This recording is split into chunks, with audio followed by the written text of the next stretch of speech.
ഈശോ മിശിഹായെ സ്തുതിയായിരിക്കട്ടെ. പ്രിയ കൂട്ടുകാരെ, എല്ലാവർക്കും സുഖമെന്ന് വിശ്വസിക്കുന്നു. എല്ലാവരും ഒത്തിരി ആധ്യാത്മികതയിൽ അഭിവൃദ്ധിപ്പെടാൻ സാധിക്കുന്നുണ്ട് എന്ന് ഞാൻ വിശ്വസിക്കുന്നു. ഈ ഒരു നോമ്പ് കാലത്തിൽ അല്പം കൂടെ കർത്താവിനുള്ള സ്നേഹത്തിൽ ആഴപ്പെടാൻ സാധിച്ചു എന്ന് ഞാൻ വിശ്വസിക്കുന്നു. തീർച്ചയായിട്ടും ഞാൻ ഈ വചനം പറയുമ്പോൾ നിങ്ങൾ അച്ഛന് വേണ്ടിയും പ്രാർത്ഥിക്കണം. അച്ഛൻ്റെ ഉള്ളിലും ഒത്തിരി ആഗ്രഹങ്ങളും പ്രതീക്ഷകളൊക്കെ ഉണ്ട്. അത് സഫലമാകുന്നത് അനേകരുടെ പ്രാർത്ഥന കൊണ്ടാണ്. തീർച്ചയായിട്ടും ഈ നിമിഷം നമ്മൾ ധ്യാനിക്കേണ്ട ഒരു വിഷയം എന്ന് പറഞ്ഞു കഴിഞ്ഞാൽ, ദൈവം ഒരു വ്യക്തിയെ ഭൂമിയിലേക്ക് അയക്കുമ്പോൾ ഒത്തിരി പ്രതീക്ഷകളോടാണ് അയക്കുന്നത്. നമുക്കറിയാം, നമ്മളാരും നമ്മുടെ അമ്മയുടെ ഉദരത്തിൽ കയറി പറഞ്ഞിട്ടില്ല, അമ്മേ ഞാനായിട്ട് ഈ ഭൂമിയിലേക്ക് വിടണം, അല്ലേ? നമ്മളെല്ലാവരും നിമിത്തങ്ങളാണ്. നമ്മൾ എങ്ങനെയും ഭൂമിയിലേക്ക് വന്ന് എങ്ങനെയല്ല. വചനം പറയുന്നുണ്ട്, നിൻ്റെ അമ്മയുടെ ഉദരത്തിൽ ഉരുവാതിനു മുമ്പേ ഞാൻ നിന്നെ അറിഞ്ഞു, അല്ലേ? പഠനത്തിലുള്ള വചനമാണ് നമ്മൾ കേട്ട്, നിൻ്റെ അമ്മയുടെ ഉദരത്തിൽ ഉരുവാതിനു മുമ്പേ ഞാൻ നിന്നെ അറിഞ്ഞു എന്ന് പറയുന്നുണ്ട്. അപ്പം ഈ വചനത്തിൻ്റെ അടിസ്ഥാനത്തിൽ നമ്മുടെ അമ്മ അറിയുന്നതിന് മുമ്പ് തന്നെ ദൈവം നമ്മളെ അറിഞ്ഞിട്ടുണ്ട്. അപ്പം ദൈവമാണ് ഈ ഭൂമിയിലേക്ക് നമ്മളെപ്പോൾ വിട്ടിട്ടുണ്ടെങ്കിൽ ആ ദൈവത്തിന് നമ്മളെക്കുറിച്ചൊരു നിയോഗമുണ്ട്, ഒരു പദ്ധതിയുണ്ട്. അതാണ് വചനം പിന്നീട് പറയുന്നത്, നിന്നെക്കുറിച്ചുള്ള പദ്ധതി നിന്റെ നാശത്തിനല്ല, നിന്റെ ക്ഷേമത്തിനാണ്. അപ്പം അങ്ങനെയെങ്കിൽ ദൈവത്തിൻ്റെ പദ്ധതിയുടെ ഒരു ക്രമപ്രകാരമാണ് നമ്മൾ ഓരോ ദിവസവും ഇങ്ങനെ മുൻപോട്ട് നീങ്ങിക്കൊണ്ടിരിക്കുന്നത്. പ്രിയ സഹോദരങ്ങളെ, നമ്മുടെ ജീവിതത്തിൽ കഷ്ടപ്പാടുകളും ദുഃഖങ്ങളും ദുരിതങ്ങളും എല്ലാം ഉണ്ട്. മനുഷ്യജീവിതം എന്ന് പറഞ്ഞു കഴിഞ്ഞാൽ എപ്പോഴും സന്തോഷം മാത്രമല്ല. എപ്പോഴും സന്തോഷം ജീവിക്കുന്ന ഒരു വ്യക്തിക്ക് ഒരിക്കലും ലൈഫ് എൻജോയ് ചെയ്യാൻ പറ്റത്തില്ല. ദുഃഖങ്ങൾ ഉണ്ടാകുന്ന ഒരു വ്യക്തിക്ക് ദുഃഖങ്ങൾ മാത്രമാണെന്നും ലൈഫ് എൻജോയ് ചെയ്യാൻ പറ്റത്തില്ല. ദുഃഖങ്ങളുടെയും സന്തോഷങ്ങളുടെയും സമ്മിശ്രമാണ് യഥാർത്ഥത്തിലുള്ള സന്തോഷം നിറഞ്ഞ ജീവിതം. കാരണം ദുഃഖം അനുഭവിച്ചൊരു വ്യക്തിക്ക് പിന്നീട് അവൻ്റെ ജീവിതത്തിൽ സന്തോഷം അനുഭവിക്കുമ്പോഴാണ് സന്തോഷത്തിന് വില മനസ്സിലാകുന്നത്, അല്ലേ? അപ്പോൾ ഒന്നും നമുക്ക് അവോയ്ഡ് ചെയ്യാൻ പറ്റത്തില്ല. മനുഷ്യജീവിതം എന്ന് പറഞ്ഞാൽ ഇതൊക്കെയാണ്.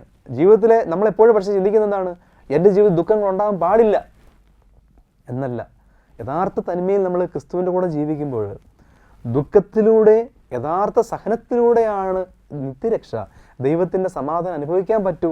യഥാർത്ഥ അവകാശം, യഥാർത്ഥ സ്വാതന്ത്ര്യം നേടിയെടുക്കാൻ സാധിക്കുന്നത് ദുഃഖത്തിൻ്റെയും കഥനത്തിൻ്റെയും വേദനകളുടെ വഴിയിലൂടെയാണെന്ന് ക്രിസ്തു തൻ്റെ കുരിശിൻ്റെ വഴിയിലൂടെ നമുക്ക് കാണിച്ചു തരുന്നുണ്ട്. ശരിക്കും പറഞ്ഞാൽ ക്രിസ്തുവിനെ ആത്മാർത്ഥമായിട്ട് സ്നേഹിക്കുന്നൊരു വ്യക്തിക്ക് കുരിശിനെ ഒരിക്കലും ഉപേക്ഷിക്കാൻ സാധിക്കുകയില്ല. ഞാൻ ഓർക്കുന്നുണ്ട്, നമുക്ക് പ്രിയപ്പെട്ട ഒരു വിശുദ്ധയുണ്ട്, അൽഫോൻസാമ. നമ്മുടെ നാട്ടിൽ തന്നെ വിശുദ്ധയായ ഒരു വിശുദ്ധ. അവളുടെ ജീവിതത്തിൽ അവൾക്കൊരിക്കൽ പോലും ഒരു കംപ്ലൈൻറ്റും ഇല്ലായിരുന്നു. അവൾക്ക് ഇന്ന രോഗമുണ്ട്, ഇന്ന പ്രശ്നമുണ്ട്, ഈ രോഗം ഒന്ന് മാറി കിട്ടണം എന്ന് ഒരിക്കൽ പോലും പ്രാർത്ഥിച്ചിട്ടില്ല. പക്ഷേ അവളുടെ വിചാരം എന്താണ്? അവളെ ദൈവം ഏൽപ്പിച്ചിരിക്കുന്ന നൊമ്പരങ്ങളും അവളുടെ യാതനകളും കഷ്ടപ്പാടുകളും ദൈവത്തിൻ്റെ ഹിതപ്രകാരം അവൾ സ്വീകരിക്കുകയാണ് ജീവിതത്തിൽ. ദൈവം അനുവദിക്കുന്ന സമയം വരെ അവളുടെ ജീവിതത്തിൽ അത് അവൾ അനുവദിക്കട്ടെ എന്ന് അവൾ പ്രാർത്ഥിക്കുകയാണ്. ദൈവം അനുവദിക്കുന്ന സമയം വരെ അതിനെ ശക്തിയോടെ, അതിനെ സ്നേഹത്തോടെ കൊണ്ടു നടക്കാനുള്ള കൃപയ്ക്ക് വേണ്ടി മാത്രമാണ് അൽഫോൻസാമ പ്രാർത്ഥിച്ചത്. അതൊരു വ്യത്യസ്തമായ പ്രാർത്ഥനയല്ലേ? നമ്മുടെ ജീവിതത്തിൽ ഒരു വേദന ഉണ്ടാകുമ്പോൾ, ദൈവമേ എനിക്ക് ഈ വേദന, ഞാൻ പള്ളിയിൽ നിന്ന് പ്രാർത്ഥിക്കുന്നുണ്ട്, നന്മ ചെയ്യുന്നു, എന്നിട്ട് എന്തുകൊണ്ട് എനിക്ക് വേദന നിന്നല്ലേ നമ്മൾ ചോദിക്കുന്നത്? അങ്ങനല്ല. കർത്താവിൻ്റെ പദ്ധതി പ്രകാരം നീ കടന്നു പോകുന്ന ഓരോ വഴിയിലും അവന് നിന്നെക്കുറിച്ചൊരു പദ്ധതിയുണ്ട്. ഒരുപക്ഷെ നീ വേദന അനുഭവിക്കുന്നുണ്ടായിരിക്കും നീ അവനെ തേടി പോകുന്നല്ലേ. നിന്റെ ജീവിതത്തിൽ പ്രശ്നങ്ങളൊന്നും ഇല്ലെങ്കിൽ നിനക്ക് ദൈവത്തിൻ്റെ ആവശ്യം ഉണ്ടാകത്തില്ലായിരിക്കാം. എന്ന് മനസ്സിലാക്കണം. ഒരു വ്യക്തിയുടെ ജീവിതത്തിൻ്റെ ഏറ്റവും വലിയ വിജയം എന്ന് പറയുന്നത്, അതിൻ്റെ ജീവിതത്തിൻ്റെ ഏറ്റവും വലിയ അഭിലാഷം എന്ന് പറയുന്നത്, സൃഷ്ടിക്കപ്പെട്ട ദൈവത്തെ സൃഷ്ടി തിരിച്ചറിഞ്ഞുകൊണ്ട് ആ ദൈവത്തിൻ്റെ കൂടെ നടക്കുന്നുള്ളതല്ലേ. നമുക്കറിയാം, ഞാൻ ഇന്ന് നിങ്ങളുടെ കൂടെ ഷെയർ ചെയ്യാനുള്ള ആഗ്രഹിക്കുന്ന വചനഭാഗം ജോബിൻ്റെ പുസ്തകമാണ്. നമുക്കറിയാം, ജോബിനെക്കുറിച്ച് 1-ാം അധ്യായം 8-ാം വാക്യത്തിൽ ഒരു ഭാഗം പറയുന്നുണ്ട്.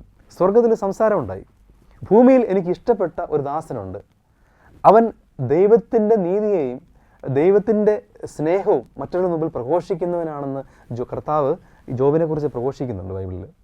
അപ്പോഴേ അവിടെ ഒരു പിശാച് വന്ന് ദൈവത്തോട് ചോദിക്കുന്നുണ്ട്, അവൻ്റെ തനിനിറം കാണിക്കാൻ എനിക്കൊരു അവസരം തരുമോ? അവൻ്റെ ഉള്ളിൽ ശരിക്കുള്ള സ്നേഹമാണോ ദൈവത്തോടൊന്ന് കാണിക്കാൻ എന്നെ അവന് പരീക്ഷിക്കാൻ ഒരു അവസരം തരുമെന്ന് ചോദിക്കുന്നുണ്ട്. അപ്പോൾ ദൈവം പറയുന്നത്, അവൻ്റെ ജീവൻ ഒഴിച്ച് നിനക്ക് എന്തും ചെയ്യാം, കാരണം എൻ്റെ ദാസൻ അവൻ എന്നെ എപ്പോഴും മഹത്വപ്പെടുത്തും. ദൈവത്തിൻ്റെ പ്രതീക്ഷയാണ് ജോബ് എന്ന് പറഞ്ഞത്. അങ്ങനെ ജോബിൻ്റെ ഉള്ളിലേക്ക് പിശാച് നോക്കുമ്പോൾ അവന് ഒത്തിരി സമ്പത്തുണ്ട്. അവനറിയാം, ആ സമ്പത്തിൻ്റെ നടുവിലാണ് അവൻ ദൈവത്തെ കൊണ്ടു നടക്കുന്നതെന്നൊരു ബോധ്യം പിശാചിന് തോന്നി. അതുകൊണ്ട് അവൻ്റെ ഹൃദയത്തിൽ കൊണ്ടുവന്ന സമ്പത്ത്, ആടുമാടുകളെ എല്ലാം പിശാച് വധിക്കുന്നുണ്ട്. ആ സമ്പത്ത് പോയ സമയത്തും ജോബിൻ്റെ പ്രാർത്ഥന എന്താണ്? ദൈവം തന്നു, ദൈവം എടുത്തു, ദൈവത്തിന് മഹത്വം ഉണ്ടാകട്ടെ. പിശാച് തോറ്റ് മടങ്ങുകയാണ്. അപ്പോൾ പിശാചിന് മനസ്സിലായി, എന്നാൽ പിന്നെ മക്കളെ പ്രതീക്ഷിച്ച് ജീവിക്കാമല്ലോ, സമ്പത്ത് പോയാലും ഇനി മക്കളുണ്ടല്ലോ. അങ്ങനെ മക്കളെയും വധിക്കുന്നുണ്ട്. പക്ഷെ മക്കളെ വധിക്കുന്ന സമയത്ത് പോലും എല്ലാം നഷ്ടപ്പെടുന്ന സമയത്തും, പിടിവള്ളി എല്ലാം നഷ്ടപ്പെടുന്ന സമയത്ത് ജോബ് പറഞ്ഞ വചനം എന്താണ്? ദൈവം തന്നു, ദൈവം എടുത്തു, ഹല്ലേലൂയ എന്ന് പറയുന്നുണ്ട്. അവസാനം ജോബിന് തൻ്റെ മുൻപോട്ട് ജീവിക്കാൻ മുൻപോട്ട് തൻ്റെ ശരീരം മാത്രമാണുള്ളത്. ഇനി ആ ശരീരത്തും വ്രണങ്ങൾ കൊടുക്കുകയാണ്. ഒരിക്കലും ഒരിക്കലും മാറാത്ത തീരാ രോഗം കൊടുക്കുന്ന സമയത്തും ഓട്ടും കഷ്ണം കൊണ്ട് ചൊറിഞ്ഞ് ആ ഒരു ആർക്കും വേണ്ട സ്വന്തം ഭാര്യ പോലും ഉപേക്ഷിക്കപ്പെട്ട നിമിഷത്തിൽ ജോബ് പറഞ്ഞ വചനം എന്താണ്?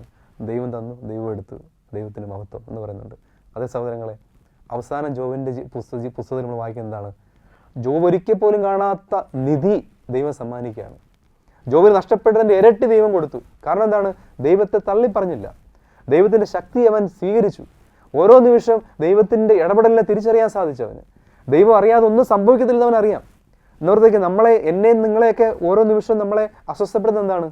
വേദനകളും കഷ്ടപ്പാടുക. പക്ഷെ ഇതെല്ലാം നിങ്ങൾ മനസ്സിലാക്കുക, ദൈവം അറിഞ്ഞാണ് നമുക്ക് തന്നിരിക്കുന്നത്. അവൻ്റെ മഹത്വത്തെ തിരിച്ചറിയാൻ, അവൻ്റെ ശക്തിയെ നീ തിരിച്ചറിയാൻ വേണ്ടി നിന്റെ ജീവിതം തന്നിരിക്കുന്ന ഓരോ മുള്ളുകൾ യഥാർത്ഥത്തിൽ ദൈവത്തിൻ്റെ മുത്തുകളാണ് തിരിച്ചറിയാനുള്ള ഒരു ആധ്യാത്മികതയാണ് ഈ നോമ്പുകാലം നമുക്ക് ഉണ്ടാകേണ്ടത്. അത് സഹോദരങ്ങളെ, ഈ നോമ്പിലൂടെ കടന്നു പോകുമ്പോൾ എല്ലാ നിമിഷവും ദൈവം നിന്നെക്കുറിച്ച് ദൈവത്തിൻ്റെ പദ്ധതിയിലാണ് നീ ജീവിക്കുന്നതിന് ബോധ്യം നിന്നിൽ നിറയട്ടെ.